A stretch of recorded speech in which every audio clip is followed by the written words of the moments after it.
Assalamualaikum warahmatullahi wabarakatuh. Hai teman-teman, perkenalkan nama saya Siti Anisha Darwis. Baiklah, di sini saya akan membahas tentang anatomi struktur jantung. Baiklah, di sini kita akan mempelajari apa sih definisi dari anatomi struktur jantung itu. Nah, jantung ini merupakan organ vital yang memiliki struktur anatomi yang kompleks dan terdiri dari beberapa lapisan utama. Yang pertama yaitu lapisan perikardium, yaitu selaput tipis yang melindungi jantung, menjaga posisinya, dan mencegah infeksi. Sedangkan lapisan kedua yaitu lapisan miokardium, yang merupakan lapisan otot jantung yang bertanggung jawab atas kontraksi jantung untuk memompa darah. Sedangkan lapisan ketiga yaitu endokardium, yaitu lapisan dalam yang melapisi rongga jantung dan memastikan permukaan yang halus untuk aliran darah.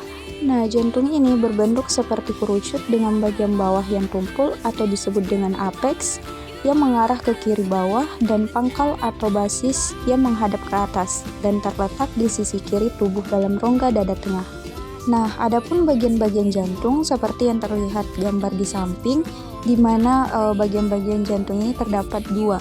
Yang pertama itu terdapat basis cordis, di mana bagian jantung ini terletak di sebelah atas yang berhubungan dengan pembuluh darah besar dan dibentuk oleh atrium sinistra dan sebagian oleh atrium destra.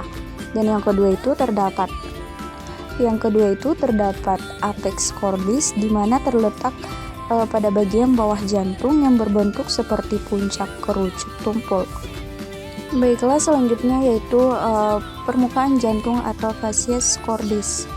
Terdapat beberapa permukaan jantung seperti yang terlihat di samping gambar tersebut. Terdapat fascies sternococcygealis, di mana permukaan ini menghadap ke depan yang berbatasan dengan dinding depan toraks yang dibentuk oleh atrium dextra, ventricle destra, dan sedikit ventricle sinistra.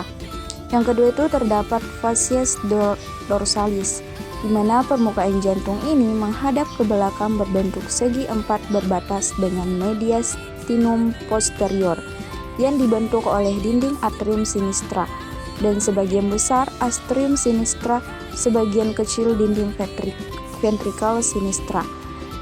Dan yang ketiga terdapat fascies diafragmatica, di mana permukaan bagian bawah jantung yang berbatas dengan centrum tendium diafragma dibentuk oleh suatu dinding ventricle sinistra dan sebagian kecil ventricle destra.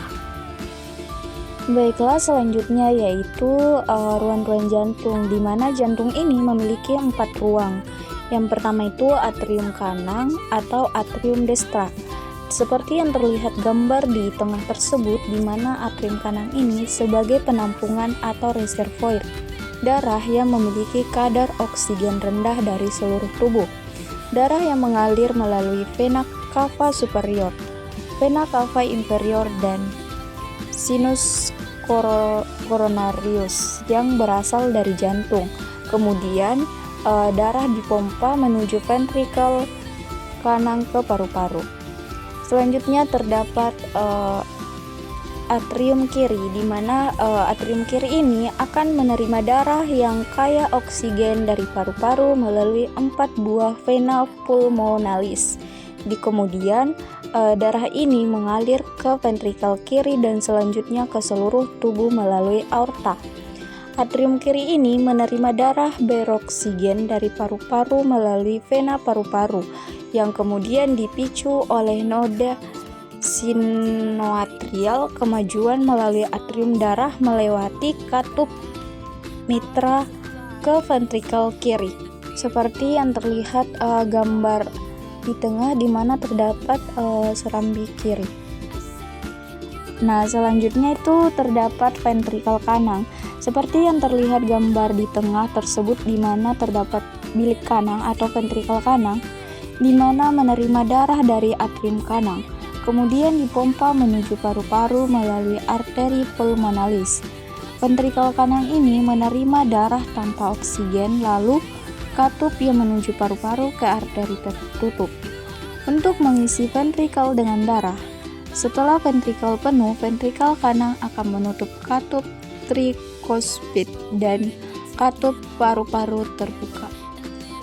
Kemudian yaitu ventrikel kiri, seperti yang terlihat pada bilik kiri di mana ventrikel ini menerima darah yang mengandung oksigen dari atrium kiri, kemudian melewati katup mitral ke bagian ventrikel kiri. Katup aorta yang menuju aorta tertutup untuk mengisi ventrikel dengan darah. Setelah ventrikel terisi darah, katup mitral tertutup dan katup aorta terbuka. Baiklah, sekian dari saya. Wassalamualaikum warahmatullahi wabarakatuh.